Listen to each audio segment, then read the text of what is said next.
जय श्री जगन्नाथ सांग माने नमस्कार तड़का बाई रीना को आपण मानक बहुत बहुत स्वागत। सांग माने आशा करुच्ची आपण माने भलरे थिबे। आज आम तैयारी करिबा अटा और गुड़े गोटे हेल्दी और टेस्टी केक जोटा कि छोट पिला माने बड़ लोक समस्ते खाई पारिबे। तो सांग माने वीडियोटी को बिल्कुल स्किप करंतुनी पूरा देखंतु। देखंतु मु गोटे बाउल नहीं जाइछि। बाउल रे प्रथमे मु नहीं जाउछि गुड़। मु गोटे गिना अटा करुच्ची। अटा पे मु गुड़ को नहीं जाइछि। गुड़टा मु पानिया गुड़ नहीं आपण चाहिए गुंड गुड़ भी नहीं पारिबे। ये गोटे चम्मच गुड़ रे मु नहीं जाइछि गोटे चम्मच फ्रेश दही नबा। मु एटा घरे बसेबा दहीटा नहीं आपण चाहिए मार्केट रु दही भी आनिकरी कर पारिबे। तापरे दही देला परे दही आ गुड़ को आमे भलो करी मिसई नबा। दही आ गुड़ को मु भल कि मिसई नौची। ये दे दूची गोटे पिंच लुण। लुणटा बिल्कुल ऑप्शनल, आपण चाहिए देबे नहले स्किप कर नेबे। तो मु एटा लुण को रखी दउची। तापरे आकु मिसई नौची।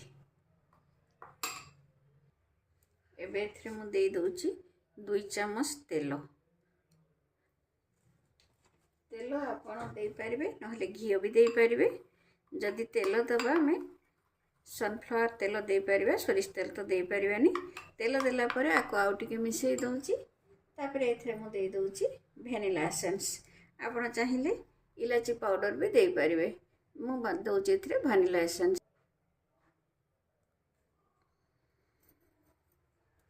पुणी आको मिसई नबा।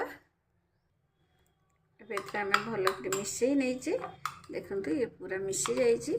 एबे एथरे मु दे दउची अटा को मु चलई करी नैची। तापरे अटा को दे करी आमे भलो करी गोळई नबा। सांग माने एटा करिवाटा बहुत सहज और खाइबा को बहुत टेस्टी। आको छोट पिला माने खाई परिबे, बड़ लोक खाई परिबे और जेते भी खाइले एटा किछि क्षति नाही। अटा और दही गुड़ मिसई सारची। एबे एथरे आमे दे दबा बेकिंग सोडा। तापरे मु आको गोळई करी दे दउची एथरे क्षीर देकरी आमे भलो भाबरे आको गोळई नबा। क्षीरटा मु उषुम क्षीर दउची, ठंडा क्षीर देबेनी। एबे देखंतु ये भलरे मिसि साइची। मु टूटी फुटी को एमती अटा रे गोळई नैची। आको ऊपर मु दे दउची। देकी आको मिसई नबा। एटा रेडी हो जाइची। एबे आमे आको गोळई करी 5 मिनिट रेस्ट पई छाडी दबा।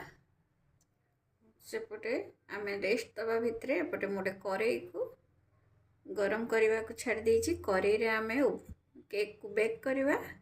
आमे एथिरे केक को बेक करिया। मु एथिरे गुआ घिओ लगे दउछि। लगे कि तापरे अटा दे दउछि। एबे 10 मिनिट हे गलानी। आमे आको बेटर को एथिरे आमे दे दबा। सांग माने वीडियोटी को संपूर्ण देखंतु। भल लगिले लाइक करंतु, शेयर करंतु। चैनल रे नुआ थिले दया करी चैनल को सब्सक्राइब करि नियंतु। पाखरे थिबा बेल आइकन को क्लिक करि नियंतु, जहा द्वारा आपण माने मोर सब वीडियो रो नोटिफिकेशन प्रथमे पाई परिबे। देखंतु मां को भरिला परे एमती टैप कर नउची। आमे केबे भी पूरा भरिबानी, काहे ना एटा फुलिकरी हबो। तो आमे अधा ही भरिबा। एबे देखंतु मु आको आनिकरी करे ऊपर दे देछि। तळे गोटे स्टैंड टे देछि। ता ऊपर मु एमती किछि टूटी फुटी को दे दउछि।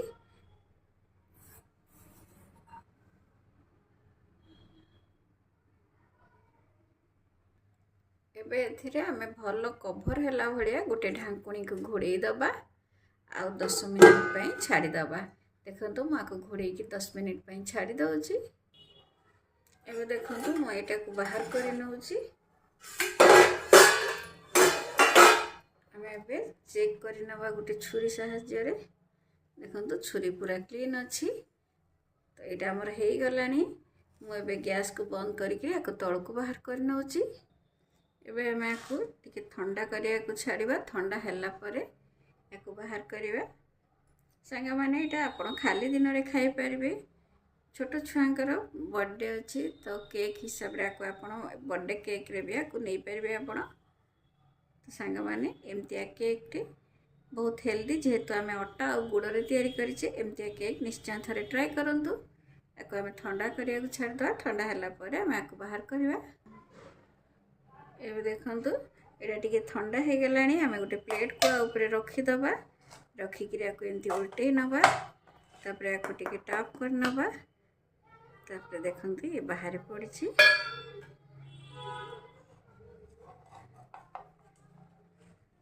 एबे देखूँ रेडी हो जाइए आमर अटा और गुड़र स्पंजी हेल्दी केक।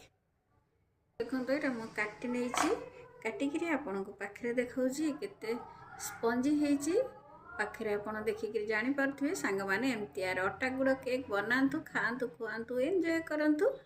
रही भल लगे निश्चय मत कमेंट करंतु। रही जय जगन्नाथ पुणी देखा गोटे नुआ वीडियो रे।